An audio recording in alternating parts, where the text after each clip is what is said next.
So what's up, y'all? It is back.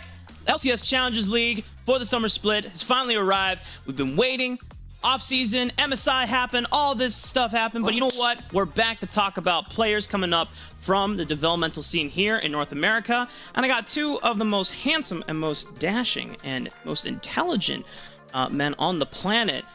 Hey, that's copyrighted. Yeah, you can't do that, Josh. Where's Beatdown? Come on. You can't not do on the today. You can't do the Rizzle if we don't have Beat on. No, is not gonna hurt him. I mean, you can do the Rizzle. Beat is probably watching this stream right now. I'm telling you, he's watching this stream. But for those that don't know, my name is Mark Rafa Alexander Arambide. I normally cast for the LCS, but I'm here because I used to cast Challengers League as well. Wow, with just these guys. the ego right just coming in hot. Look at this guy over here. Oh, he comes in and hosts one day and immediately just has to drop that. Like, we don't know? Hey, come on, man. just in case. But Matt Magical, who is now officially taken man. Ladies, if you want him, too bad you missed your shot. He is now Mr. Wielden Zhao. Congratulations, buddy. How was the wedding? Thank you. It was fantastic. It was like, it's been really overcast here in California, and on that day, the clouds cleared. Like, and we had it like at this really beautiful place in Laguna Beach that was like right above the ocean on these cliffs, and so it just opens up, and it's just a beautiful day. And we're like, yes, let's go. Hell yeah! And the pictures looked amazing. And speaking of other exciting off-season things, Mr. Joshi, aka one of my roommates, is now a Warhammer top 200 player in the world. Josh Howard. I'm officially the best Josh Howard at Warhammer in the planet. Nice. There is one over in the UK, but he is 1 point worse than me, and therefore, honestly, like, you suck. Come on, man. You gotta up that game. Damn. Well, the British are sending their trucks right now for your booty. But for us, we're going to throw over to our format video because for those that don't know or what has happened, we're going to explain to you what the new LCS Challengers looks like this summer. Welcome to the summer split of the LCS Challengers League. If you hadn't noticed, there's a few changes from spring. First off, welcome to the new faces joining us in the league, even if we can't see all of them. This summer will feature 10 teams competing in a double round robin of best of 2 matches in a 6-week regular season. The top 8 teams advance to the NACL playoffs, which will feature a double elimination bracket with a mix of best of 3 and best of 5 matches, which concludes with a live finals at Riot Games Arena in Los Angeles. Running concurrent to the Challengers League regular season are 2 qualifier tournaments.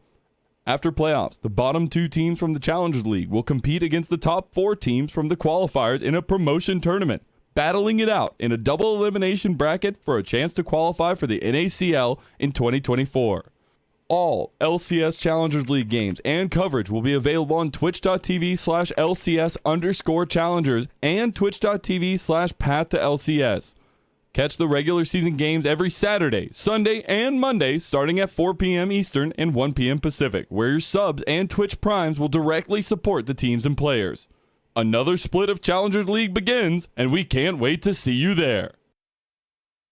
So, 16 teams to 10 teams. Now, there was something in that video from one of our fellow NACL casters, Mazel, who's also an LPL caster, so if you're staying up late, make sure to go check out his beautiful lungs and pipes down there.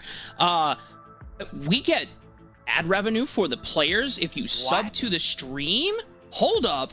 What? You gotta tell me about this, Magical. You specifically can fund the players? Yeah, so if you subscribe to either this channel, the Path to LCS, or you go over to the LCS_Challengers channel, subscribe there, or do both. Why not both? ¿Por qué no los dos? Because all this money that we get here will be shared with the players, so that way we can help out these teams, build them up. We want to build up this ecosystem, especially with these 10 teams that we have here. 3 Challenger teams with FlyQuest Challengers, Team Liquid Challengers, and Evil Genius Challengers, and then our 7 affiliated teams. Disguised Toast having his team Disguised. I know we're all excited about that one, but we also have the teams that we've seen before, like Cincinnati Fear, AOE, Wildcard, joining in with new faces like Maryville University, Supernova, and Team Fish Taco. Yes. So, you already gave the rundown, but Josh, I feel like you have a little bit more insight on some of these new teams that have joined the Challengers League. I made a tweet not that long ago because I got a new tattoo recently, and somebody told me that it was very close to the Chinese word for toast. And as soon as I saw that DSG was in the league, I was like, all right, if DSG wins the entire season, I will go ahead and get Toast also tattooed somewhere on my body. And I made that before they made their roster announcements, and now I'm a little bit more worried that it's actually going to happen. So make sure you go support DSG. But all of these teams, we got a lot of returning players, and a lot of the teams have actually shaken up quite a bit from what we were used to in spring. You've already mentioned that some of the teams not only new to the Challengers League ecosystem while they've been in the semi-pro scene over in the Tier 3 bracket, teams like Supernova and Maryville are making their debut in Challengers League for the very first time. It's awesome to see because they're some of the most historic league teams, Supernova being in the semi-pro scene since at least for the past... As long as I can remember. Yeah. 2015, I think it's like when they really started. Almost 10 years. Coming up on 10 years and just a couple more. Wow. And at Maryville University, probably the most dominant and historically successful collegiate program that we have in the entire North American ecosystem. So awesome to finally see to get their shot here. But of course, as we mentioned before, you can support the players and the teams, because now whenever you sub to either Path to LCS or LCS_Challengers, there is revenue going into their way, and we have a wonderful video prepped by the Mad lads of the NACL broadcast team. Check it out. Hey you! Do you want to support NA League of Legends? Do you want custom emotes to spam in chat? Do you want to wake up and taste freedom? Sub to twitch.tv/LCS_Challengers to salute the players and the flag! Oh, Distress, wait, what about the Canadian players? Heck yeah, they're in too! Anyone can! I'm doing my part. I'm doing my part.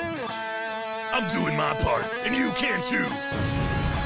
Sub to twitch.tv/LCS_Challengers to salute the players and the flag!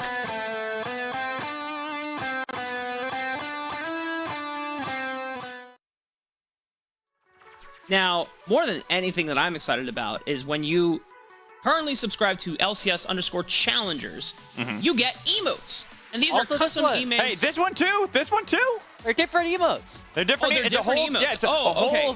different set of emotes for both channels. So you get more league related ones if you go over to the LCS_Challengers one, and it'll be more about like champions and stuff like that. Well, this one is more centric around the casters, so us and the talent that we have here are all the different skits that we have done. So there's reasons why you want to subscribe to both, because you get two whole sets of emotes. Yeah, if you want to get Steve and Eric like beating each other up in the chat, you gotta subscribe here to Path to LCS. Okay. See, this is why I got you guys to fill me in on the details, because I know some of the general scopes of things, but then I didn't even realize that. Subscribe now! Yeah! Yes, very much so. And this is Twitch a way Prime. to help the players and the teams. And this is like a direct way that you as a fan can give back and continue the developmental scene as we grow into the next decade. But we're going to jump into our schedule for today's matches here. Over on LCS_Challengers, they've got 3 best of 2s. Over here on Path to LCS, this is 2 best of 2s. So a little bit of a shorter schedule. Once we finish our matches, we will go rating LCS_Challengers for the final match of the day. But our matches are Wildcard taking on Esports AOE, or AOE Esports Gold. Got it mixed up. And then Supernova taking on Team Fish Tackle. Hey, there is also a chance that they raid us. Say they have a bunch of games that go really quickly, and we have like all 4 of our games go we like just get the 50-minute bangers. Yeah, Oh my every goodness. game. Like I think the record that we had last split was 56 minutes for the longest game. We just have all 4 of our games break that. I'm pretty sure me and Joshi were casting that one. Was that the one with the super long pause? You remember that one? I think. Oh, I don't think it was, because that one was the record That holder, one and then I was- got broken later. I actually think I was on both of them though. Yeah, They I think you both were, AOE. Josh. Oh, They were both Josh, AOE. you're the curse. You're That's what I'm saying. We have AOE. Oh, we have AOE today too. I'm just saying. Oh my goodness! Wait, 100% wildcard. Where's the Okay. AOE fans? Yeah, we're the AOE fans. Come on, you Hello? gotta get in the chat. Get in the chat. There we go. Yeah, there we go. Yeah.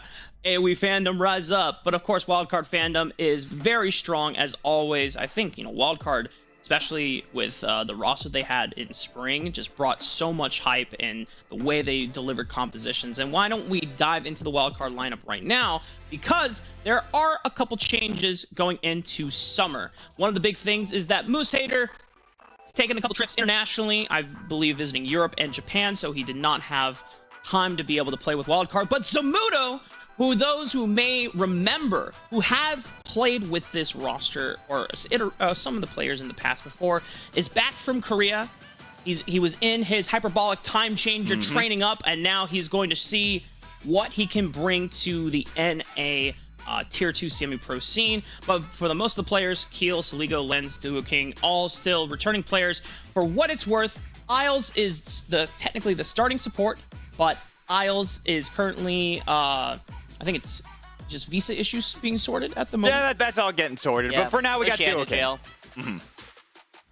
Yeah. But we will be getting all of them back in, so it is worth noting that Duo King is currently a substitute, and we will be awaiting Isles' return when they do. But this team took down a lot of very strong teams last spring, in particular even getting a couple of games off of Cloud9, but their opponents coming in is AOE Gold, and these guys are basically an entirely all-new team. Concept, Will, Dark Wings, Lynx, and Breezy. And while we wait for them to get the photos in the correct jerseys, there's a lot of players that you guys will recognize coming in from spring, and Dark Wings, of course, also having opportunities to showcase some of the new growth that he's had over the split. Yeah, and we got to see them also at the promotion tournament, right? Where they played with Quacker for a little bit because Gomsi went back to Korea, and now we have this whole new roster.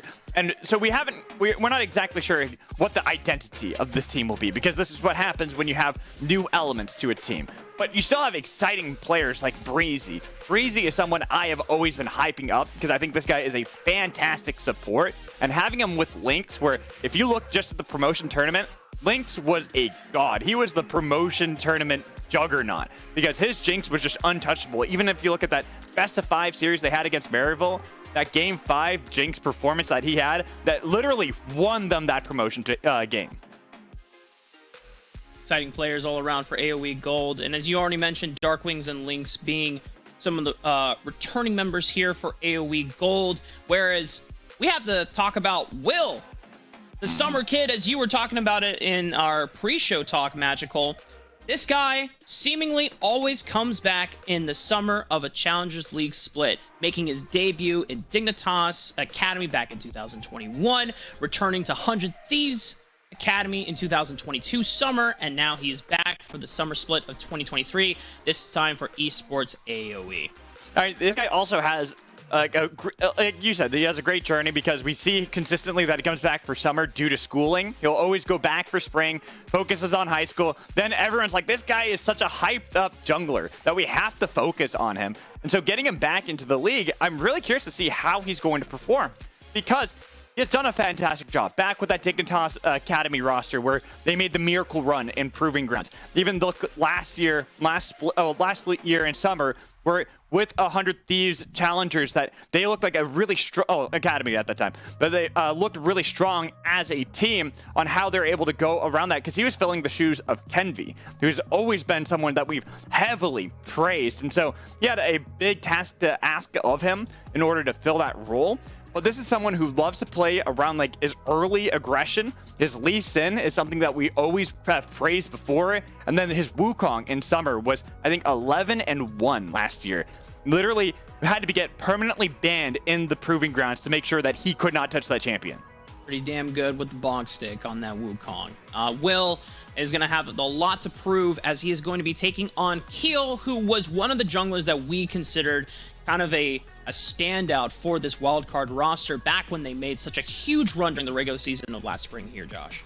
Keel has a very different champion pool than a lot of the other junglers that we have seen in the league, right? Well, he was able to play things like the Maokai, the Vi, things that everybody needed to in spring. It's also worth noting that he's got a lot of things up his pocket, like the Kindred, like the Fiddlesticks, and even things like the Karthus. Oh, of course, and the Nunu. But the thing that is really going to be kind of setting these players apart for me as we watch them is the way that Keel will go for a lot of these plays, but he will do it in a much more controlled way than a lot of the other junglers that we have in the league. Whereas Will, he loves to full send it. Keel is always going to be taking that extra second to figure out whether or not it's a good idea. And the cool thing is that there's some history between Keel and Will. Not only there's like a loose connection of like, hey, they at one point were both in the 100 Thieves system. Keel was a sub for 100 Thieves Next. Obviously, Will played for 100 Thieves Academy. But during the 100 Thieves Academy summer run for Will's tenure, do you remember one of the few upsets that a semi-pro team got on an academy team during that summer? It was AOE Ginger Turmeric.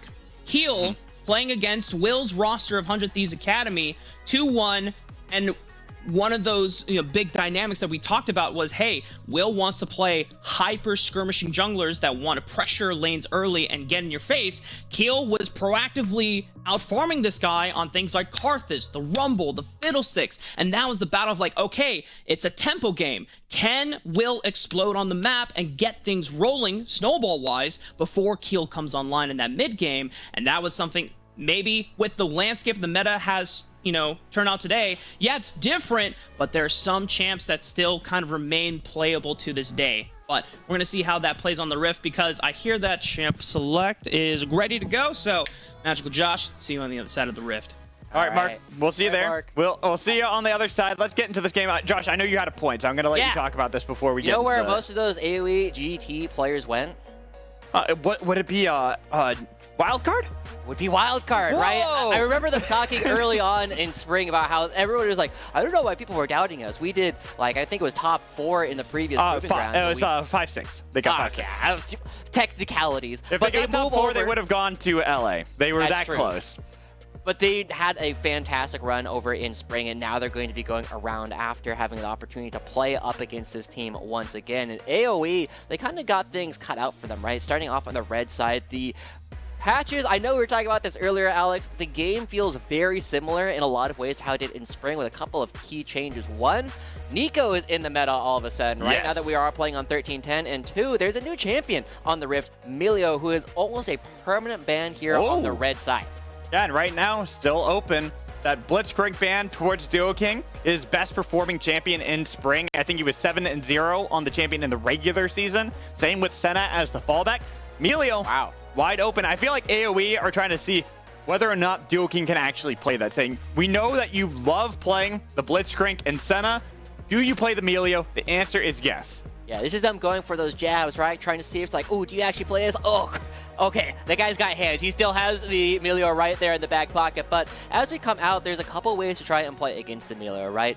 Typically, this is with the Blitzcrank as one way to just pull them out and just kill somebody all on their own. And two, the Senna has been paired with a lot of different things. And so Wildcard's answers to Melio were taken away, forcing Wildcard to pick them up. And it says to me that AOE have a plan going into this Melio, but a lot of the common ways that people have played against it have already been removed. And so I guess we got to go back to what we saw in spring, Alex. It's looking like a Zeri Yuumi coming out for AOE here in just a moment. I was about to say, with Zeri being open, Yuumi being locked in, it's pretty much guaranteed that it is going to be that R3 Zeri pickup for AOE with Aphelios and Melio bot lane that they're going to have to pair up against, which honestly is going to be really difficult, especially with how Melio is in the lane phase. He can bully pretty heavily, especially with the low range that Zeri has early into the game.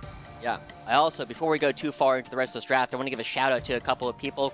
Polymer coming in, gifting 50 subs, and also Peter Dunn as well, an additional 50 subs. Thank you guys so much for helping to support the players. We got a lot of people. Make sure you're tuning into both streams so you get a chance to see all the cool action. But as we get into this, we already have AOE. They have a lot of basic tools in order to kite back. And as if you guys were watching some of the OQs earlier, we got to see this on the Rally Cry official stream. Zeri Yuumi, really, really difficult to kill later on in the game. It becomes so incredibly tanky, and Wildcard are really going to be focused on trying to put Lens in a position where they can counter carry. It's really going to be about how this late game scaling works out for AOE, which is something that we were kind of wondering. We look at Wildcard, 4 of the 5 members the same, which to us indicates they're still going to go with the same playstyle that we saw from spring, which is scaling, which is riding out the game, getting more towards the team fights where they find themselves the most powerful. But AOE are calling that and saying, hey, we can scale too. We got Zeri and Yuumi, which is one of the most powerful. If you look across regions right now, you look over to the LPL, you look over at Collegiate LoL that just happened.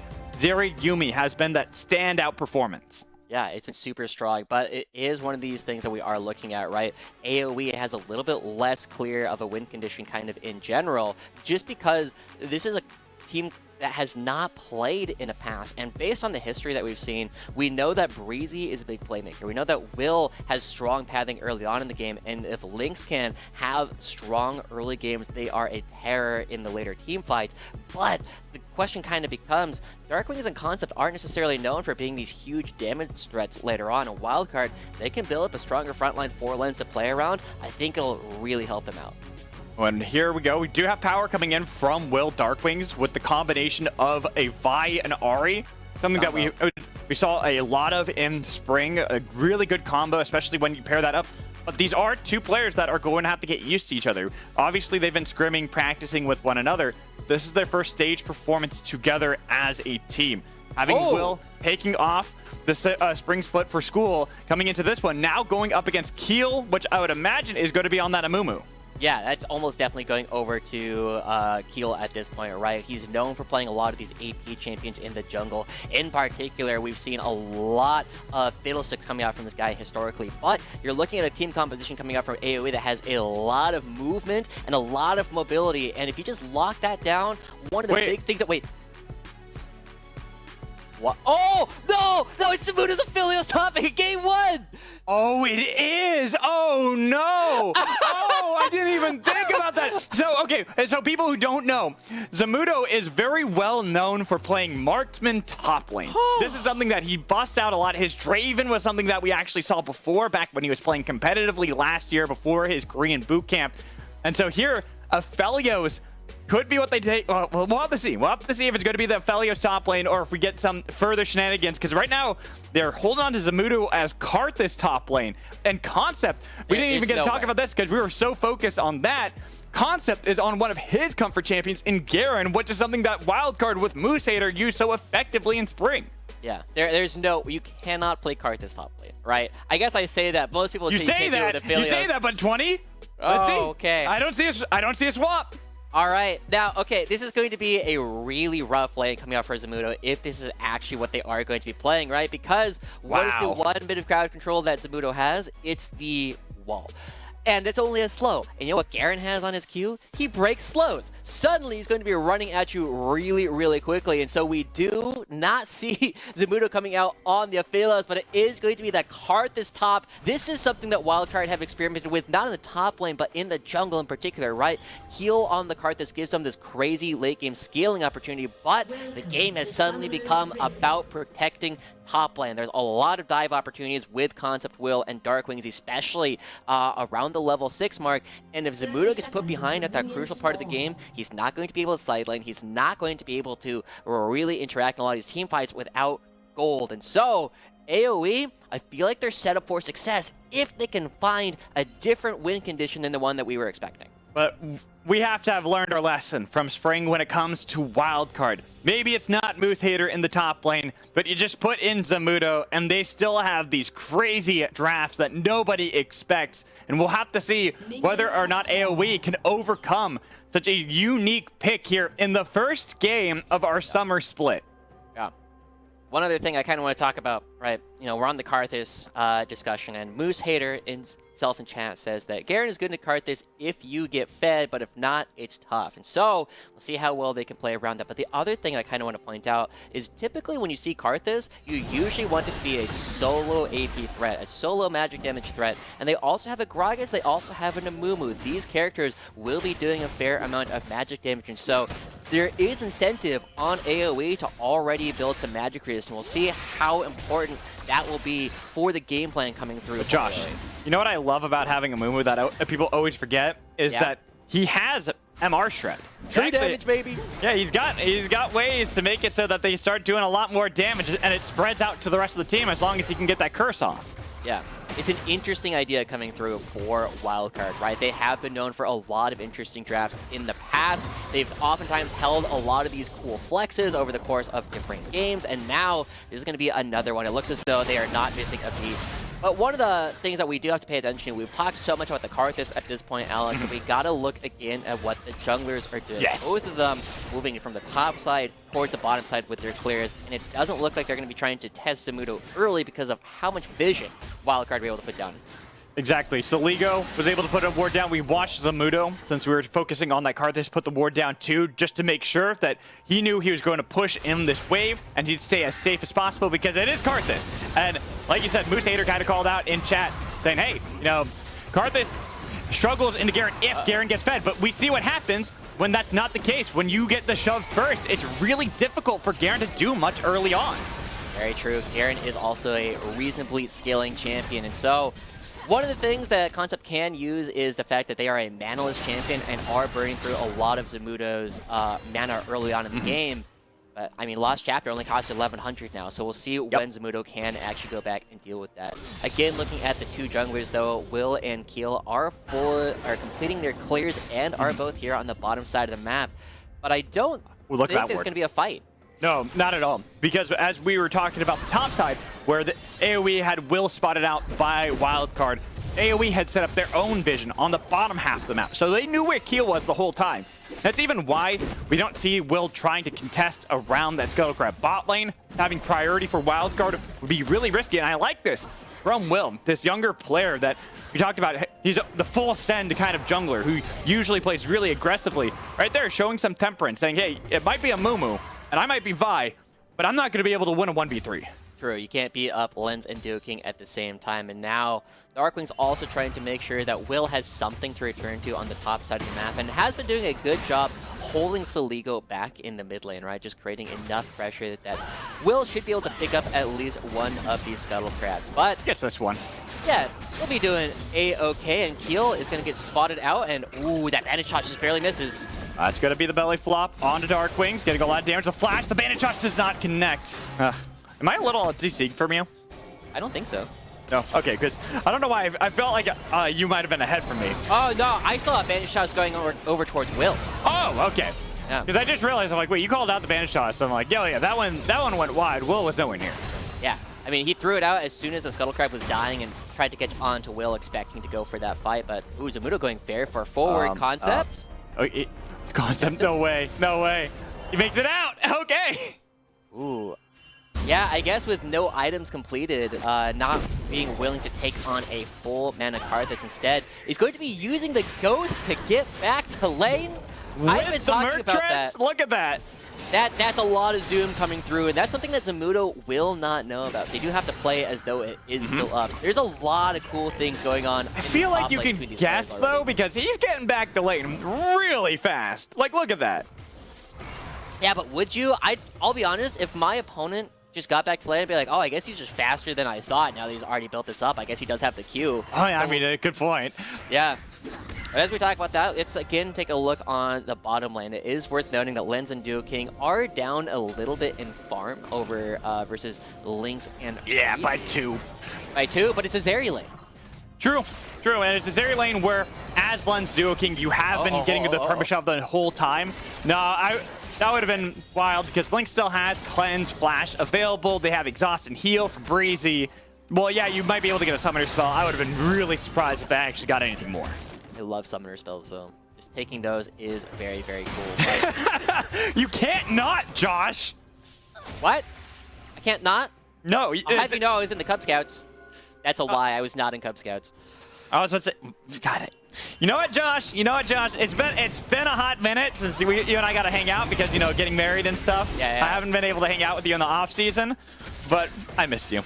Yeah, miss you too, buddy. But we do have this coming through as well, as the first dragon is going to be going over towards Wildcard. Will already backed away, and so far, not a lot of action happening early on in the game. I feel like that is more beneficial for Wildcard based on the history of these two teams.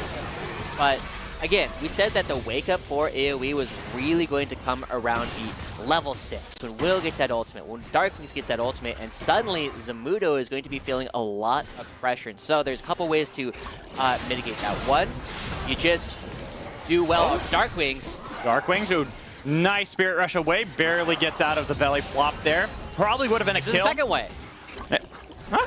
This is the second way to prevent dive top lane. You just prevent Darkwings from being strong enough to move. Well, and this is something that we got to praise Soligo with, and something that Soligo has done really well as a player is actually getting priority like this for Keel, because we look to Spring, and we keep mentioning this obviously because that's the tape we have. But Keel played so heavily around Moosehater, and I feel a lot of that was because Soligo was able to do things like this, where by himself is generating so much pressure. It's forcing Will to now show up here in mid lane, but that charm connecting is going to force out the flash of Soligo. Soligo might fall, he will, to first blood, but that's a curse of the sad mummy, getting the flash away from Darkwing. And with the Requiem, sing the songs and pick up the first kill for Zamudo here in summer. Yeah, but Zamudo has no mana left. Does Concept go for it? No, he will pick up the play, but great coordination coming out from the side of Wildcard early on. They're not trying to defend the top lane directly. They're making sure that all the pieces that could attack top lane don't have the opportunity to do so. So Ligo, as you're calling out, doing a great job pushing Darkwings around now. Concept,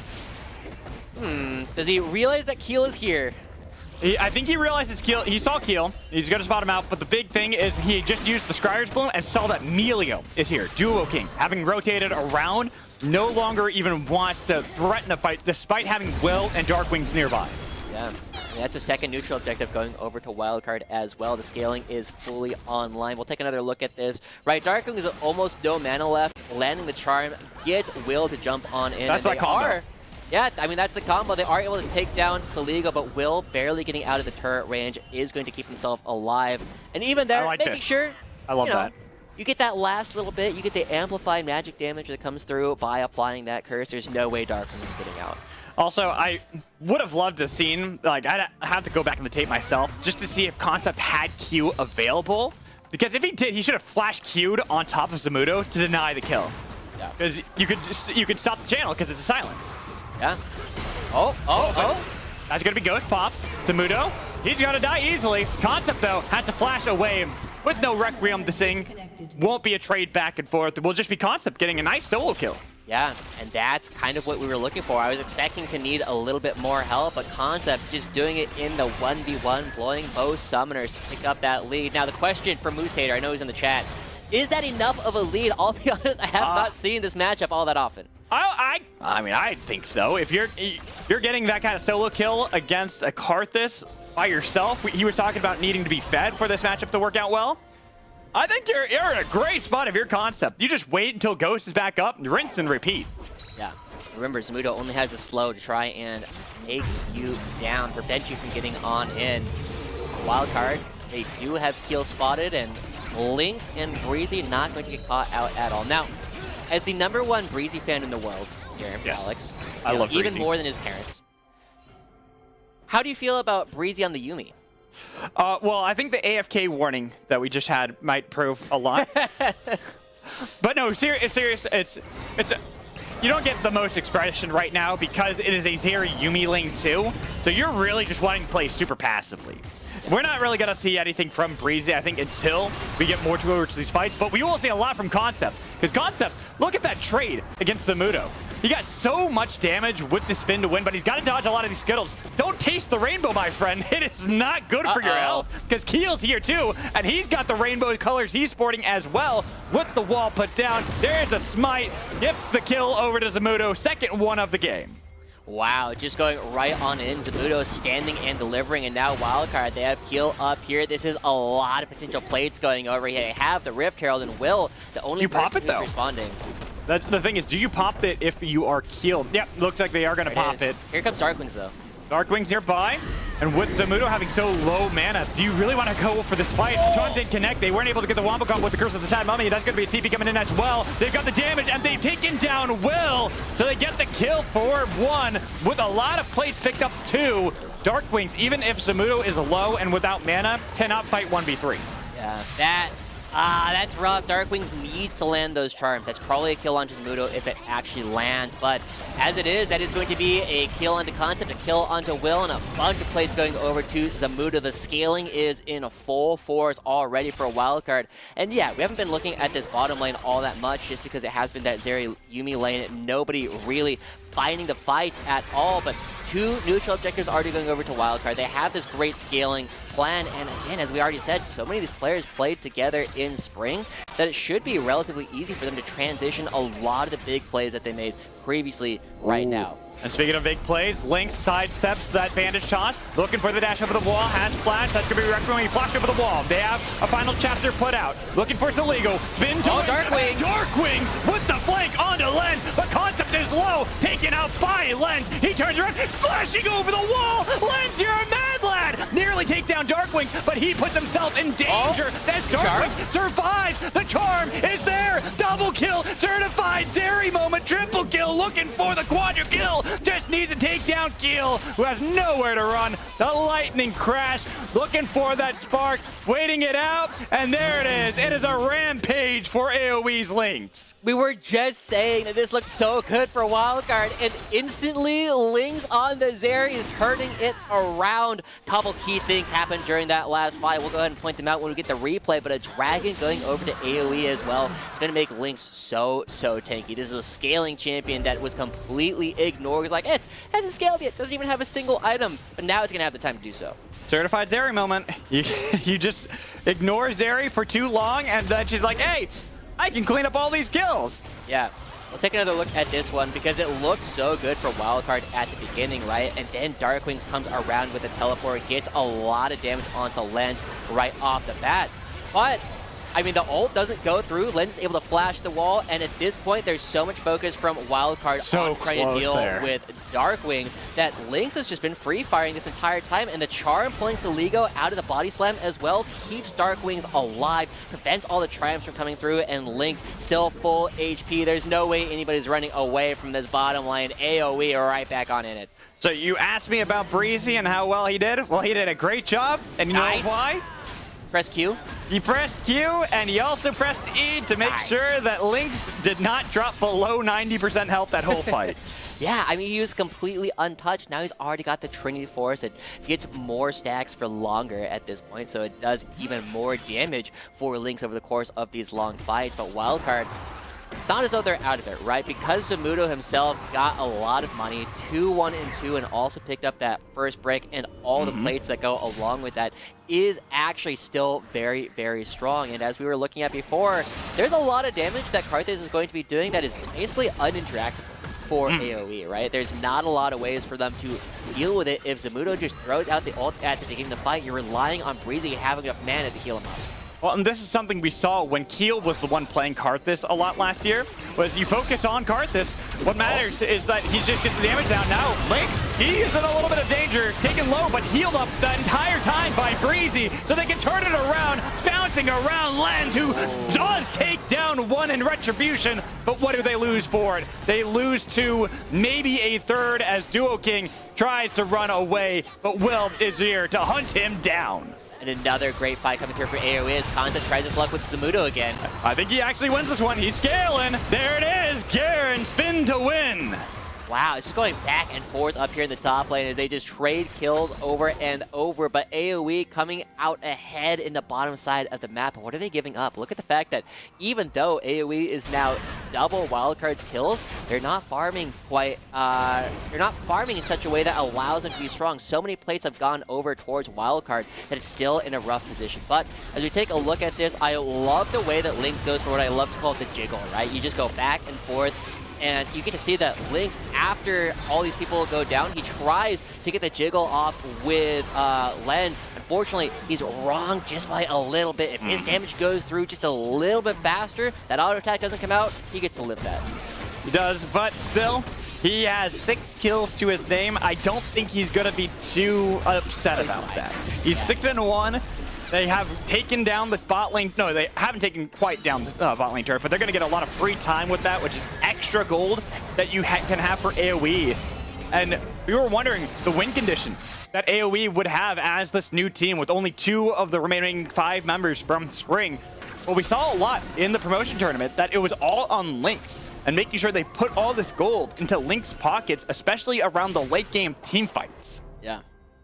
We'll see how well they can actually navigate some of these fights, right? The crowd control that is going to be targeted onto Lynx is not that heavy, right? It's mostly just going to be heal, and if Soligo can get the barrel down, that'll be big as well. But that's not the way that Sligo tends to play, right? Sligo's not the kind of player who's typically been known as a diver. They're typically known as a control mage player that controls a lot of flanks. And so I want to throw back to Spring again, but in the opposite direction, right? When Wildcard had Moose Hater on the team, he was unchecked by so many teams. He got off so many crazy flanks, and now it's going to be on Concept. He's doing it now on the Garen, and if Sligo is forced to use the crowd control to keep Concept out of the fight, that's no crowd control that's left over for Lynx.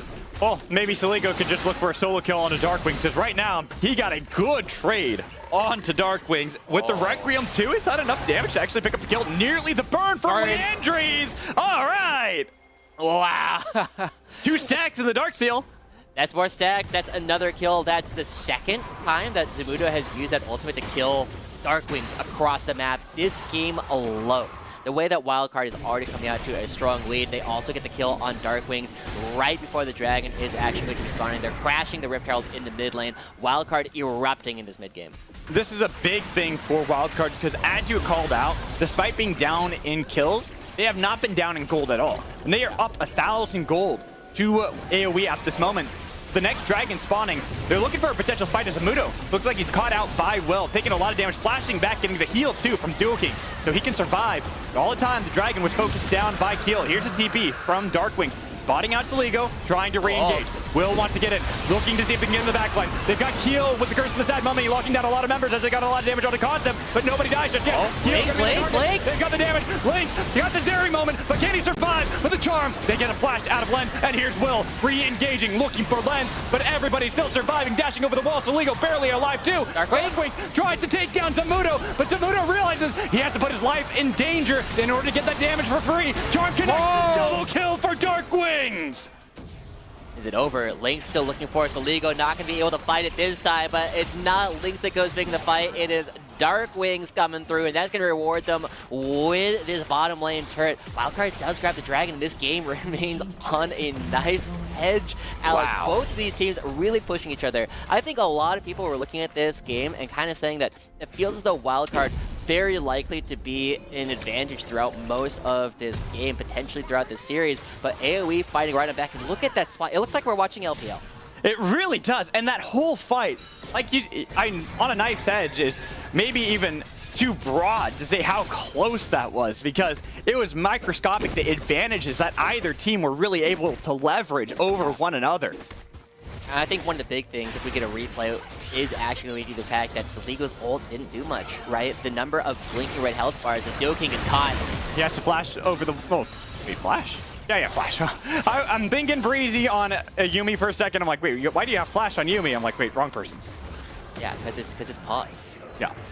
But still, right, like the small differences coming through, and now AOE, they haven't necessarily stopped the scaling coming through for Wildcard, right? Because Zamudo is still scaling up, Lens is still scaling up, but the scaling coming out for AOE is so direct, so targeted, that it's going to be really tough, right? We already looked at some of the difficulties that Wildcard was going to have in trying to deal with Lynx, and so now it's going to be entirely on this guy, right? Lynx was one of... Looking for Lens, that flank, there's Concept, and the Justice has been arrived in the back line. It's now a TP from Zamudo. They're all trying to get out of here. Concept might be low, but it's still a 3v4. Darkwings doesn't have TP, but you don't have an advantage at all, especially because Lynx untouched yet again in these fights. He wants more. He wants to fight consistently. Even looking at Will, looking for Keel, getting a bit of damage, but he's still fairly tanky, so it's going to be difficult for them to do too much. Keel, I don't know if he actually wanted that, but either way, a great play coming through from Concept, and like you said, Alex, this is definitely a team that is raring to go across the entire field. I just love the way that AOE is looking for a lot of these aggressive plays. It wasn't even Will that we were saying was going to be the aggressive one, looking for these engages. It was Concept just coming through on the side, exactly recreating the kinds of things that Moose Hater would crush teams with. This is why I always say, like, people, especially myself included, would talk about Moose Hater and his Garen because it was so fun to watch. But Concept, this is a pocket pick that he has going back, way back before he was even looking to be competitive, back when he was still Concept of X as well. This is a pick that he has loved to pull out, and we get to see just how efficient he is with this champion. this Baron, I mean, it's going to be completely Sneaky. uncontested. Wow. Just going over to Wildcard, and now AOE, they can't even pick up any stragglers, but they will pick up the bottom lane structure at the very least. And That's a great play. I just love that from Wildcard. You know, it's sneaky. I didn't think that they'd actually burst it down as quickly as they did, but Lens, he's also, even though Lynx is 7-1 on this Zeri, he's been farming up very well on this Aphelios, and he can really burn through those objectives quickly with the Karthus. wow. Okay, there you go. You got to it at the very end, right? The Karthus does crazy single target damage, right? But as we start looking at this, it feels as though a lot of things have kind of been turned on their head. Going for those kind of Barons was something that I really attributed to AOE in spring, right? When they were being led by Winnie. Because he would just be like, yeah, just hit it. We'll see what ends up happening. And very often, they were right in those situations. That really puts a stop to a lot of the attacks that AOE was hoping to go for. And even if they pick up this next dragon, yeah, the Cloud Dragon is cool for the extra movement speed for Zeri, but it's only their second dragon of the game. They're really going to be focused on trying to take a lot of these fights. They're focused on trying to get Wildcard to come to them so that they can actually brawl with them. There's also, when we look at Wildcard, now that they have this Baron, there's a lot still on the map that they can gain. Oh no, Zamudo. You wanted to 2v2. cancel that one. 2v2. They don't realize Darkwing's there. Now they've spotted him out. Looking for the Skittles to connect. Keel trying to defend. Body blocking the charm. Getting a lot of damage on top of Zamudo. Teleport. Will's got to be careful, but look at Lynx. Oh, He's it's a already brawl. here. This is where the brawl is going to be difficult. I see you got a nice flank from Soligo onto Will, but you got to get on top of Lynx because he's the damage. They're passing him around. They've got it all. Zeri's moment yet again. The rest, the bot lane of Wildcard. Too late to the brawl. Fighting back. Got him. Can they? Lens 1v3. Can he turn it around? No, he can. It is AOE with the ace. What a great fight coming through for AOE, and they are looking to end the game. That's 20 plus seconds on every single member. Darkwing teleports into the mid lane, and he's got the Hole Breaker ready to go. They've done so much damage. 2 turrets already going down, and they're going for the Nexus. It is only 24 minutes into this game, but it feels like we've been at it for 40 minutes with how much brawling has been back and forth between the two teams. But because it's still so early, even though one Nexus turret falls, with those respawn timers, you're going to have the rest of Wildcard back up rearing to fight. Yeah, and Will going right over towards the Dragons. Mudo has a teleport, but there's nothing really to teleport to. As we take another look at this, the patience from both sides, right? We only see AOE try and throw skill shots right onto Zamudo, and while Keel does end up tanking the charm, they know their reinforcements are here faster. They know the reinforcements are going to be stronger. They also know as long as they aren't losing, Garen is winning here in the mid lane. So when they finally actually corner Zamudo, there's nothing left for them to do. Zamudo does not die in a spot where they're able to do a lot of damage throughout the fight. And even though, to their credit, Lens does go through and pick up the kill here, it's too little too late, right? That little bit of a shutdown will give an opportunity for Wildcard to scale with Lens. But I don't know if they're going to have an opportunity to actually make it worth anything. He just picks up a BF sword off of it. Yeah. I mean, he picks up a BF sword. Still needs that Bloodthirster. I think that's the one thing Lens was missing in that fight, and he probably would have been able to 1v3 at that point. But we are still at a moment where it is 25 minutes into the game. You're finally getting a gold lead for one of the teams, AOE. 4,000 gold above Wildcard. But it still feels like Wildcard have so many avenues to come back in this game. They've got 3 items now completed for Zamudo. Yeah. It's a lot of damage that will be going out. But the big question will be, it hasn't really been relevant so far, right? I mean, both the Darkwing's deaths have been to that Requiem, but right now, we need that little bit of extra damage. We need it to actually be sticking onto Lynx and Darkwings at the same time, and they've been doing a fantastic job navigating through all these fights, right? Lynx has been mostly untouched throughout a lot of these, unless Wildcard is overcommitting to try and kill him. It's so difficult to make sure that you lock down Lynx, too. We're seeing that Keel, as much as he tries, he's being body blocked by Will, by Darkwings, even by Concept, so they can't get on top of Lynx, and Lynx can free fire this entire time onto objectives or onto their front line. The other thing that we kind of haven't touched on, right, is the fact that the Mikhail's Crucible has been completed for Breezy. Yes. Lynx has the cleanse. He's now got the Mikhail's Crucible. There's only really one source of crowd.